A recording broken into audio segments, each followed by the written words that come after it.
J'aime pas être ce type de personne qui a des avis très catégoriques sur les choses. J'ai en général des avis un petit peu plus nuancés, mais là, je vais être catégorique parce que j'y crois vraiment. Ce n'est pas possible de développer une activité de sophrologue pérenne si vous ne croyez pas que c'est possible de développer une activité de sophrologue. Point. Vous pouvez avoir des clients ici et là, vous les aurez. Mais si vous ne croyez pas que c'est possible de vivre de votre activité, vous aurez les actions des personnes qui ne croient pas que c'est possible de vivre de cette activité. Et alors, pourquoi je parle de ça? Parce que la plupart des sophrologues ne croient pas que c'est possible de vivre de cette activité. On se lance, et je dis on parce que c'était aussi mon cas au début, on se lance dans cette activité quelque part en étant persuadé que si je veux vivre de cette activité, je serai l'exception.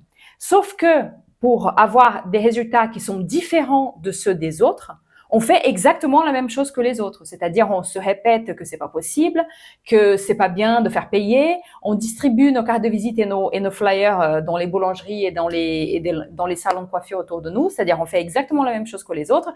On attend que ça se passe et finalement, on a exactement les mêmes résultats que les autres. Donc, aujourd'hui, j'ai envie de vous parler non pas des actions, ça, j'en ai parlé déjà dans d'autres vidéos, notamment de communication. Aujourd'hui, j'ai envie de parler de croyances. Parce que tout comme dans un protocole de sophrologie, quand on fait un accompagnement en sophrologie sur plusieurs séances, on commence par des séances où on va débarrasser, on va éliminer, on va chasser ce qui encombre notre sophronisé. Parce que ça n'a aucun sens de proposer à son sophronisé de directement travailler sur sa confiance, directement se visualiser en train de vivre un événement pour lequel il vient de nous dire qu'il a peur, et qu'il est tétanisé à l'idée de vivre cet événement. Donc là aussi, je pense que pour développer une activité, aller directement développer des compétences de communication, marketing, etc., c'est intéressant, il faut les avoir. Mais si vous êtes persuadé que vous ne pouvez pas y arriver, si vous êtes bourré de croyances qui vous limitent, si vous pensez que l'argent est sale, si vous pensez que c'est pas éthique de faire payer, si vous pensez que vous n'êtes pas légitime, vous aurez les actions de la personne qui ne se croit pas légitime. Donc, c'est indispensable de travailler sur ces croyances. Alors, je dis pas qu'il faut avoir tout éliminé avant de commencer à développer son activité. Ça peut se faire en même temps. Moi, j'ai démarré avec toutes ces croyances-là et aujourd'hui, ça va beaucoup mieux. Et c'est pour ça, d'ailleurs, que je vous propose le programme Décollage immédiat que j'ai lancé le 19 mai. Et qui va justement vous aider dans ces deux parties-là. Le travail sur soi, donc aller à la rencontre de toutes ces fausses croyances, travailler aussi avec des outils pour les changer, parce que ça suffit pas juste d'être conscient qu'on a des croyances limitantes, et aussi travailler la partie chef d'entreprise, donc tout ce qui est communication, marketing, etc. Et bien sûr, entre les deux, la relation à l'argent. Pourquoi je parle de tout ça? Parce que je savais déjà, c'est pour ça que j'ai créé Décollage immédiat, mais j'ai fait un challenge avec des sophrologues, avec des thérapeutes, et qui s'appelait 3 jours pour oser changer. Et durant ces 3 jours, j'ai proposé justement des exercices pour s'intérioriser et on a beaucoup parlé de croyances. Parce que je crois que le changement qu'on veut voir à l'extérieur, il commence en soi. Donc, je savais déjà, c'est pour ça que j'ai créé Décollage immédiat, mais j'ai eu la confirmation que nous, les sophrologues, on est bourré de croyances qui nous limitent. Après, faut pas s'étonner que la plupart des sophrologues ne vivent pas de ce métier. La plupart des sophrologues sont persuadés que c'est impossible. Et en plus, n'ont pas les bonnes méthodes. Donc, c'est pas très étonnant, ça se passe comme ça.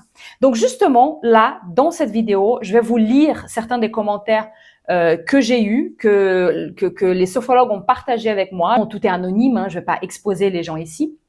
Je vais juste commenter certains commentaires parce que certaines croyances, parce que je suis sûre que vous allez vous retrouver dans au moins certaines de ces croyances et je vais vous expliquer pourquoi tout ça est faux. Alors, on a parlé de croyances sur soi, on a parlé aussi le deuxième jour de croyances autour de l'argent. Et quelqu'un a écrit « Je ne sais pas si mes tarifs sont corrects.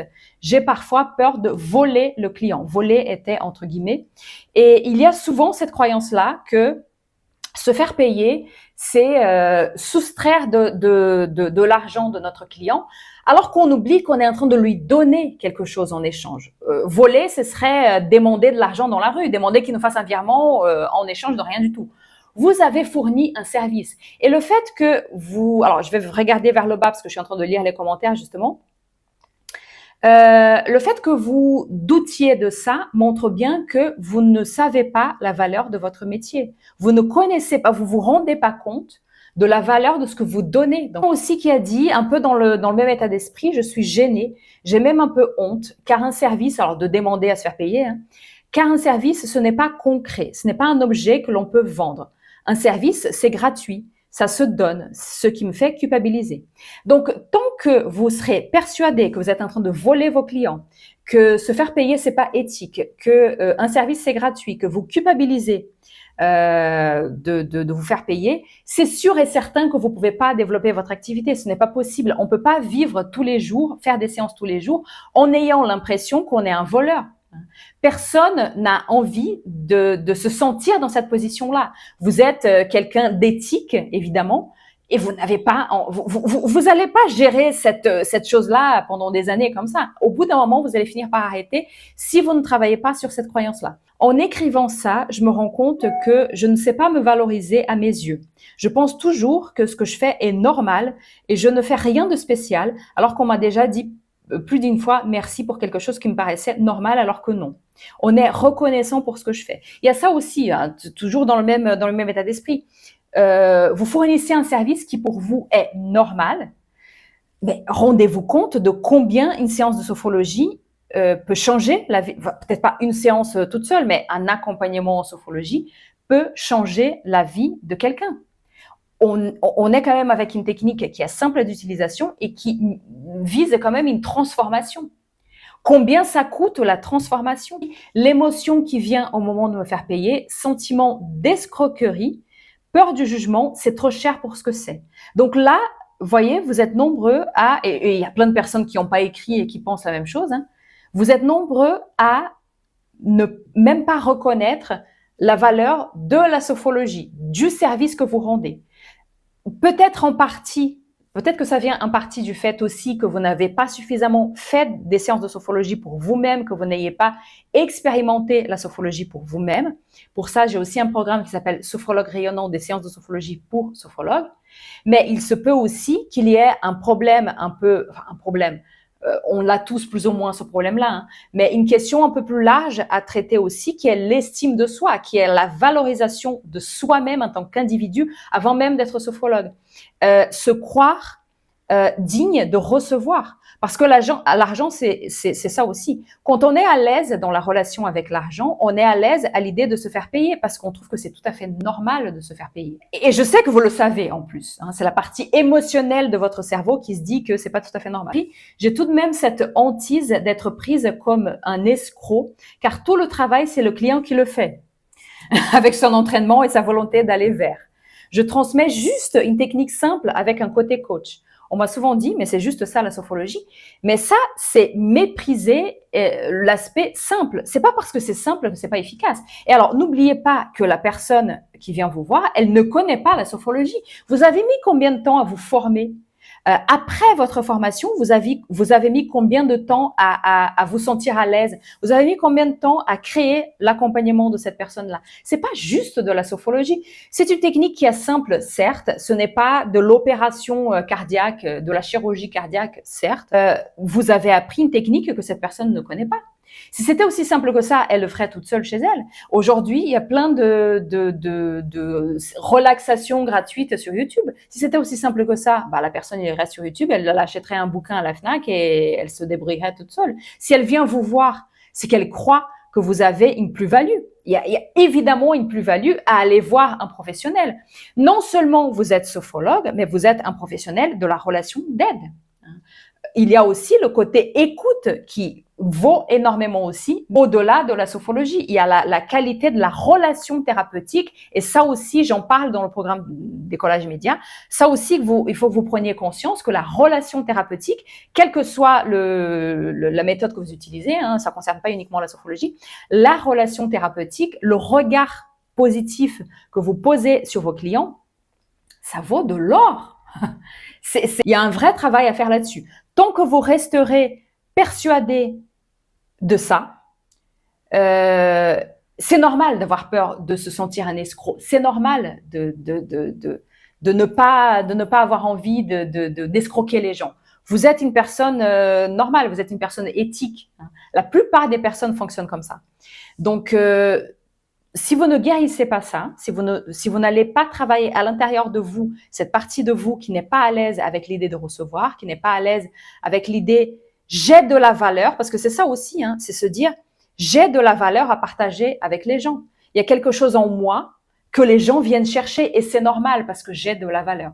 C'est en lien avec l'estime de soi. Et ça va, voilà, encore une fois, vous aurez des clients, même avec toutes ces petites questions-là, qui ne sont pas petites d'ailleurs, vous aurez des clients, mais vous aurez du mal à développer une activité pérenne. Il y a un autre commentaire aussi, la plupart des clients veulent des séances d'initiation gratuites ou des remises. Là aussi, si vous attirez ce type de client, parce qu'avec le temps, quand on commence à travailler sur soi, on change son attitude. Moi, c'est clairement ce qui m'est arrivé. Quand on commence à travailler sur soi, on change son attitude, on change sa façon de se présenter aussi et on attire d'autres clients. D'où l'importance capitale du travail sur soi. Si vous attirez des clients qui ne veulent que du gratuit, c'est qu'il y a quelque chose en vous, il y a quelque chose dans votre énergie qui est tellement mal à l'aise avec l'argent. Et c'est ça qui est intéressant aussi, c'est qu'on a l'impression que nos blocages internes, bah, j'en parle pas, donc ça se voit pas. Ça se voit. Si vous n'êtes pas à l'aise à l'idée de vous faire payer, quand vous allez annoncer votre tarif, quand vous allez dire ah bah la prochaine séance, elle, par contre, elle est payante, elle n'est pas gratuite, il y aura un tel malaise dans votre voix et un tel malaise dans votre énergie que ça va se sentir. Et la personne en face, elle perçoit ça, même si elle n'est pas voilà spécialement sensible, on le sent. Les gens perçoivent ce genre de choses. Et ça met un doute dans sa tête. Mais pourquoi il est mal à l'aise de m'annoncer que le tarif de la séance est 60 euros, 50 euros, 40 euros? Pourquoi est-ce qu'il s'excuse de me faire payer? Il y a quelque chose dans cette image-là qui n'est pas du tout professionnel, qui donne pas spécialement envie de continuer. Ne croyez pas que les tarifs hyper bas sont des tarifs attirants. Si vous avez des tarifs qui sont super bas, c'est peut-être plus facile pour vous de les assumer, mais vous allez attirer des personnes qui sont attirées par des tarifs bas. C'est pas qu'ils veulent travailler avec vous, c'est pas qu'ils veulent faire de la sophrologie, ils veulent trouver une solution vite fait, bien fait, sans payer trop cher, sans s'engager. C'est le pire type de client. Alors, attention, je suis pas en train de dire, il y a des personnes qui ont des vraies difficultés financières et qui ne peuvent pas payer et qui peuvent bien sûr être d'excellents clients. Mais si on vient attirer, si, supposons, tous les sophrologues autour de vous sont dans les 60 euros et vous êtes à 40, vous allez attirer des clients qui sont attirés par vous parce qu'ils veulent payer moins cher. Et ça, c'est pas une bonne raison pour aller faire de la sophrologie. Être compliqué, le marché est saturé. Bah, si le marché est saturé, pourquoi on y va? À quoi bon faire de la prospection? À quoi bon faire de la communication? À quoi bon sortir de sa zone de confort si le marché est saturé? Ça, c'est aussi une très bonne excuse pour ne pas se bouger. Ça aussi, c'est une très bonne excuse pour ne rien faire ou pour faire très peu de choses. Encore une fois, vos actions, elles sont faites par vous. Hein, donc, le contenu de votre cerveau, vos croyances, va déterminer vos actions. Imaginez pas, si vous êtes persuadé que le marché est saturé, à quoi bon se fatiguer? À quoi bon? Moi, pour développer mon activité, je suis 1000 fois sortie de ma zone de confort. Je l'ai fait parce que je croyais que c'était possible. Si j'étais persuadée que de toute façon, quoi que je fasse, j'ai pas de valeur, ça coûte trop cher et personne viendra, on peut pas être motivé avec ces idées-là dans la tête. Donc, si vous êtes persuadé que le marché est saturé, ce n'est pas ma croyance. Hein, personnellement, la saturation d'un marché, c'est quand il y a plus d'offres que de la demande. Or, de la demande, il y en a beaucoup. Il n'y a pas plus de sophrologues que de personnes qui ont besoin de sophrologie. Donc, non, le marché n'est pas saturé. Il y a beaucoup plus de sophrologues sur le marché qu'il y a 10 ans, qu'il y a 15 ans, qu'il y a 5 ans, oui. Mais c'est pas parce qu'il y a beaucoup de sophrologues que le marché est saturé. Ce sont bien deux choses différentes. Il y a aussi la croyance que vos clients n'ont pas d'argent. Personne n'a de l'argent en ce moment. Alors, certes, on vit une période de crise économique, certes, il y a l'inflation, certes, c'est difficile pour beaucoup de personnes. Mais déjà, il y a des personnes qui ont de l'argent, il y a des personnes, et je parle pas de Rothschild, hein, je parle de personnes qui peuvent, tout simplement, pour qui 60 euros une fois par semaine, 50 euros une fois par semaine, ce n'est pas une fortune, ces personnes-là existent. Et dites-vous aussi que il y a beaucoup de personnes, ce n'est pas qu'ils n'ont pas de l'argent, c'est qu'ils ne veulent pas dépenser cet argent pour faire des séances de sophrologie. Combien de personnes vous croisez dans la rue? Moi, c'est toujours le truc qui me vient à l'esprit quand je me balade dans Paris, le week-end, au centre de Paris. Il y a plein de magasins de décoration, de chaussures, de sacs, de cosmétiques qui sont blindés. Et je parle pas de quartier hyper chic, etc. Je vous parle de n'importe quel quartier de Paris. Et je parle pas de la période de solde. Je parle de n'importe quel moment. Vous allez dans Paris, à moins qu'il fasse moins 10 et qu'il pleuve, il y a du monde dans la rue et tout le monde est en train d'acheter. Donc, c'est pas que les gens n'ont pas nécessairement de l'argent, c'est qu'ils veulent pas mettre leur argent pour un truc qu'ils ne connaissent pas, ils savent pas ce que c'est et ils savent pas ce que ça peut leur apporter. Pas d'argent, oui, c'est vrai pour certains. Pour d'autres, il y a un travail de communication à faire pour nous valoriser, justement, valoriser notre technique pour qu'ils comprennent que oui, ils ont beaucoup de choses à gagner, à investir dans des séances de sophrologie. Donc, c'est pas que les gens n'ont pas d'argent. Combien de personnes vous croisez dans la rue qui ont des baskets qui coûtent archi cher, qui ont toujours le dernier téléphone, qui changent de téléphone tous les 6 mois, tous les ans. Donc, c'est pas qu'ils n'ont pas d'argent, hein, c'est pas ça le problème. Il y a une autre personne aussi qui a écrit « La santé mentale, l'hygiène mentale n'est pas une priorité ». Malheureusement, je suis d'accord avec cette personne pour certaines personnes, mais le fait est que si on n'accorde pas d'attention à sa santé mentale, son hygiène mentale, au bout d'un moment, on paye le prix. On paye le prix qu'on soit enfant, adolescent, adulte, voilà, peu importe. Donc, il y a beaucoup. Alors que la prévention ne soit pas une priorité. On est tous pareils et on va tous payer le prix à un moment donné si on se laisse bouffer par le stress, etc.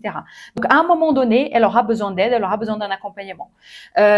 Donc là aussi, il y a un travail pour mieux faire connaître la sophrologie, pour mieux faire connaître vos services, pour mieux faire connaître ce que vous pouvez apporter à vos futurs clients. Mais pour ça, il faut être à l'aise avec l'idée que vous avez quelque chose à apporter. Oui, vous êtes sophrologue, vous avez appris une technique. La sophrologie est une technique extraordinaire qui est facile d'utilisation, qui est efficace, qui est transformatrice. Mais vous aussi, vous êtes la personne qui va faire en sorte de transmettre ça. N'oubliez pas que quand on cherche un accompagnement, c'est surtout la personne. On cherche surtout une personne pour nous accompagner. Surtout que, encore une fois, quand les gens ne connaissent pas la sophrologie, c'est pas qu'ils cherchent à faire de la sophrologie, ils cherchent vous, en fait. Et plus vous allez vous montrer, pas vous montrer dans le sens exposer votre vie, mais plus vous allez justement oser parler devant une caméra, montrer votre photo ou même vous exprimer par écrit sur les réseaux sociaux, sur votre site, etc., plus vous allez attirer des gens qui veulent faire des séances de sophrologie peut-être, mais qui veulent surtout être accompagnés par vous. Mais pour ça, il faut savoir, il faut être persuadé que vous avez de la valeur, que vous avez quelque chose à partager et que c'est normal aussi d'être payé. J'ai essayé de partager quelques-unes des croyances hyper communes. Là, j'ai pris celle du challenge, mais je pense qu'il y a plein de sophrologues qui n'ont pas participé au challenge et qui n'ont pas écrit ça, qui partagent exactement les mêmes croyances. Si vous avez besoin d'aller beaucoup plus profondément, n'oubliez pas que le programme Décollage immédiat peut vous aider aussi bien sur la partie travail sur vous que sur la partie information, marketing, comment vendre de façon éthique et authentique, bien évidemment. Toutes les informations sont dans la description de la vidéo. J'espère que cette vidéo vous aura aidé et je vous dis à très vite pour une prochaine vidéo.